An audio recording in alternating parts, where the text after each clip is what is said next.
kembali lagi di podcast Inovasi untuk Semua. Di episode kali ini kita telah menghadirkan penggagas ketiga dari tim Kalijaga Changemaker yang telah membuat produk Super Talent. Yuk langsung aja kita sambut. Halo Kak, selamat datang. Boleh Halo. perkenalan dulu. Perkenalkan, aku Muhammad Rahar Yoga, aku biasa dipanggil Yoga. Aku mahasiswa semester 3 dari program studi kimia Fakultas Sains dan Teknologi UN Sunan Kalijaga, Yogyakarta. Oke Kak Yoga, langsung aja ya kita masuk ke pertanyaannya. Untuk yang pertama, produk Super Talent ini kan merupakan produk yang menciptakan tabel periodik unsur untuk penyandang disabilitas khususnya tunanetra. Nah, kenapa memilih kimia di sekian banyaknya pelajaran yang diterapkan pada kurikulum di Indonesia? Oke, alasan utama kita memilih kimia itu karena kimia itu sesuatu yang cukup kompleks dan cukup abstrak untuk diterjemahkan ya.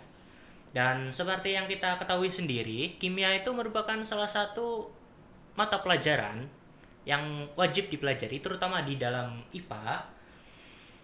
Jadi setelah kita berdiskusi, berpikir, bertukar pikiran bersama, sepertinya akan menarik dan luar biasa kalau kita mengembangkan media pembelajaran kimia yang ditujukan untuk teman-teman kita yang netra.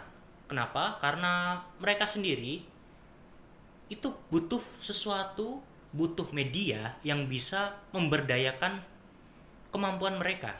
Tidak hanya dalam kimia tapi ya.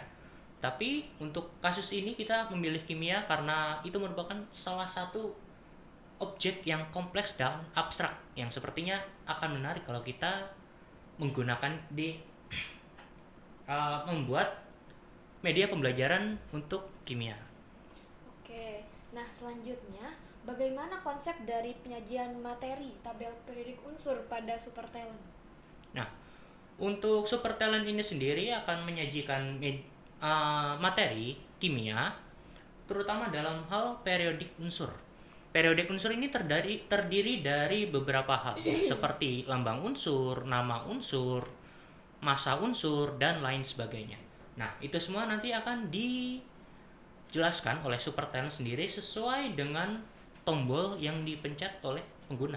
Tombolnya apa saja, itu sudah dijelaskan di dalam buku ini ya. Kita ada 2 buku. Satu buku penggunaan untuk kita yang tidak memiliki keterbatasan, dan satu lagi untuk teman-teman kita yang memiliki keterbatasan dalam melihat, yaitu netra. Nah, untuk yang netra sendiri, kita menggunakan braille ya dalam menulis buku panduannya. Jadi aksesibilitas dari Super Talent ini sendiri juga tidak hanya untuk mereka yang netra, tapi juga untuk mereka yang tidak netra ataupun memiliki kekurangan yang lain, misalnya seperti tunarungu dan lain sebagainya. Wah, keren banget ya, udah paket komplit nih, udah sampai bikin buku petunjuknya, keren banget sih timnya. Nah, untuk pertanyaan terakhir, tadi kan sudah dijelaskan ya, produknya ini berbasis suara dan juga braille.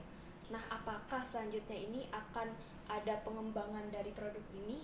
Apakah hanya fokus di situ saja? Untuk inovasi selanjutnya ya, kita merencanakan untuk mengembangkan Super Talent ini memiliki sensor suara.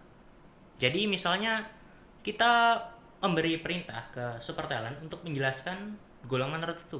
Seperti Super Talent, jelaskan unsur apa saja yang ada di golongan 12. Nanti Super Talent akan menjelaskan golongan apa saja yang ada di golongan 12 tersebut. Ih, keren banget ya.